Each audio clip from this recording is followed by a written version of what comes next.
You can see this bank wall failing. All the mortar's out and it's just crumbling, ready to come apart. So what we're going to do is we've already pressure washed it, cleaned it all up, got all the loose odds and ends out of it. Now we're coming through and filling it with Shotcrete. You can see a little bit here. Spraying it right out of the gun about 80 miles an hour. Filling up all the little nooks and crannies. It just makes the wall solid again. So it gives it strength back. It has a nice look to it.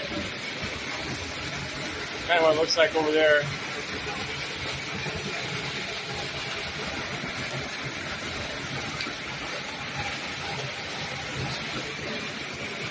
That'll bond right to that wall monolithically.